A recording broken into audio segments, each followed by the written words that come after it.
Hello everyone and welcome to Kroll's Emerging Threat Weekly Briefing for Tuesday, 5th of May 2026. My name is Mikesh Nagar and speaking with me today is Ryan Hicks, Mark Messer and Jeff Dang from the Threat Intelligence team.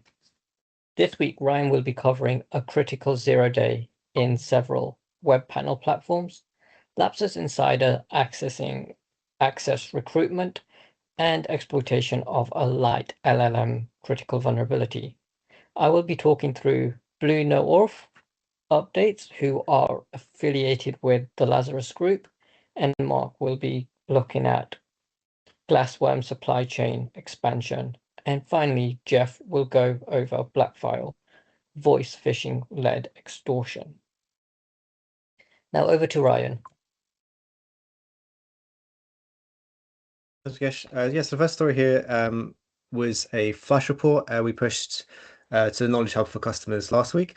So for the vulnerability, it's CVE 2026 41940. It has a CVSS of 9.9, is a critical authentication bypass vulnerability in cPanel, Web Host Manager, and WP squared. It can let a remote attacker access the control panel without authentication. And just to highlight kind of what these services are, so cPanel is the customer-facing web hosting panel used to manage for websites, email, and other services. Web Host Manager, or WHM, is kind of a higher privilege administrative interface used to manage accounts and sort of server settings, etc. And WP Squared is cPanel's WordPress-focused hosting platform. Research suggests that kind of the attack surface is pretty significant, with over 70 million domains using these platforms. Kind of also noting that not all of these kind of are necessarily vulnerable to this particular CVE. Kind of those are the ones using these kind of services. So of course, down to kind of the versions of products each kind of domain uses, but potentially quite significant impact.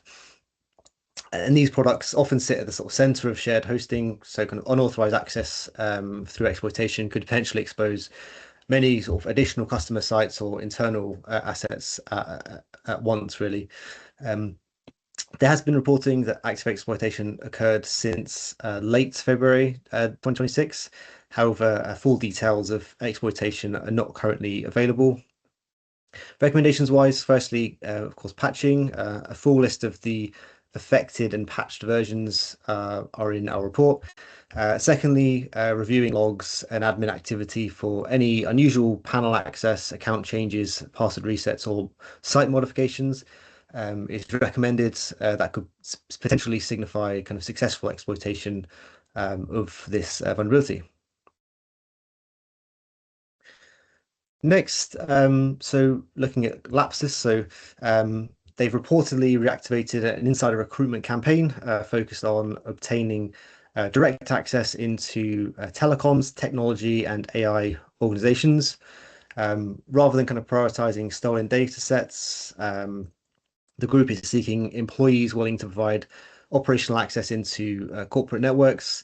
So this includes things like sort of VPN and VDI credentials, Citrix sessions, and access through remote administration tools such as AnyDesk. And the approach reflects kind of continued preference for access led intrusion through kind of trusted entry points, potentially avoiding offenses using those kind of trusted accounts and trusted sort of privileges. And again, the key concern really is this latest sort of drive by LAPSUS can really undermine some sort of external defenses, again, allowing attackers through legitimate channels. Recommendations-wise, really, it's kind of good, continuing good practice for insider access mitigations, which includes sort of prioritizing tighter identity and access governance. So this is things like the least privilege access controls, rapid removal of accesses for departing personnel, and ensuring kind of internal teams, so teams such as sort of security, HR, legal, forensic teams have a coordinated process for detecting and escalating sort of suspicious access abuse, so it kind of can be investigated quickly. So yeah, a kind of quick update for LAPSUS there. And then lastly, for me, just looking at another critical vulnerability, This is for CV 2026-42208. It carries a CVS of 9.8. It is a critical pre-authentication SQL injection flaw in LiteLLM that is already seeing exploitation attempts quite quickly. LiteLLM itself is commonly used to broker access to major AI providers, so making it really a high-value target because it centralizes credentials and tokens and other kind of secrets. And researchers noted that exploitation attempts began roughly 36 hours after disclosure, so quite a rapid exploitation. And organizations are urged to patch to LiteLLM 1.83.7 or later.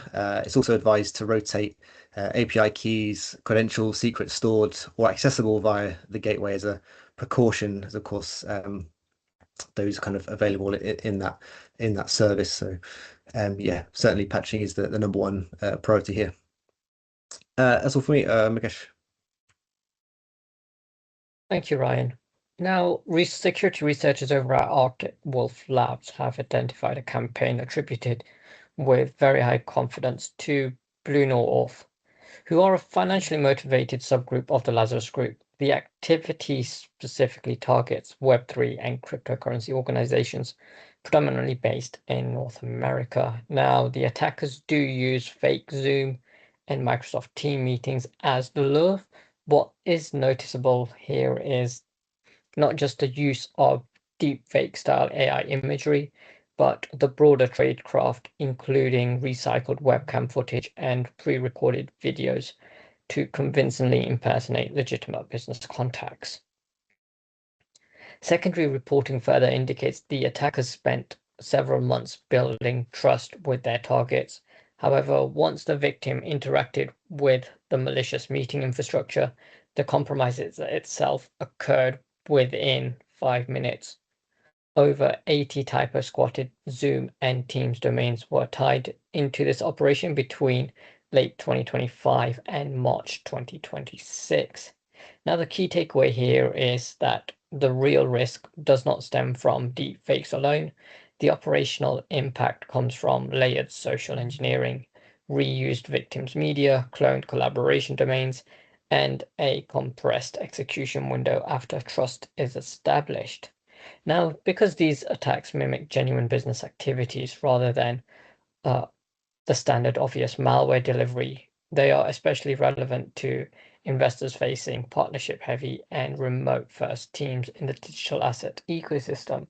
Now, in order to mitigate the risk, we do recommend enforcing secondary verifications for meeting invitations, tightening execution and download controls around collaboration tools, and also providing targeted awareness training to all personnel. That's all from me now. Over to Mark. Thank you, Mukesh. Socket reports that the GlassWorm campaign has expanded with a new cluster of 73 impersonation extensions on the open VSX marketplace. The key point is that many of these extensions initially appeared benign, then activated later through updates or transitive delivery paths, a pattern Socket describes as sleeper extension activity. At least 6 of the tracked extensions had already been activated to deliver malware when Socket published its update. Others remained high-confidence suspicious sleepers, continuing a March trend in which GlassWorm shifted from obvious malicious code towards extension packs, dependencies, external VSIX payloads, and obfuscated loaders. The social engineering element here is subtle but important. Socket highlights clones of popular language packs and utilities that reuse branding, icons, descriptions, and publisher-like names closely enough that a developer could plausibly install the wrong extension during routine work. Technically, the campaign is also evolving, with some variants using bundled native .node binaries and GitHub-hosted payload retrieval, others relying on heavily obfuscated JavaScript that install second-stage.vsix packages across editors such as Visual Studio Code, Cursor, Windsurf, and VS Codium. This makes GlassWorm a useful case study in developer-targeted supply chain risk. The extension itself may not contain the detectably malicious logic. Instead, trust is built and weaponization comes later through normal update channels or dependency relationships. Recommendations are to restrict extension sources to approved publishers, maintain allow lists for developer environments, Audit installed extensions for newly created publishers, cloned branding, unusual dependencies, and recent update behavior, and monitoring for editor CLI misuse and unexpected install extension activity on developer workstations. Thank you, and back to you, Mukesh. Thank you, Mark. Now over to Jeff to finish us off. Thanks, Mukesh. BlackFile is a newly merged threat group responsible for the early 2026 surge of Vishing-Led data theft in retail and hospitality. Some quick overviews of the campaign led by the group are: the group has been observed gaining valid credentials through corporate help desk impersonation attacks. Furthermore, upon gaining system access, the threat actors will establish themselves by registering burner devices to bypass MFA. The attacks are highly targeted, as seen in past artifacts. The threat actors are often scraping for terms such as confidential and SSN on Salesforce and SharePoint.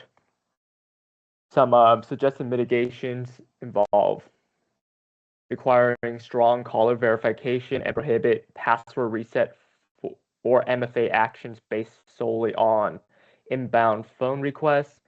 Another one could be monitoring platforms for abnormal new device registrations, downloads, or account access patterns.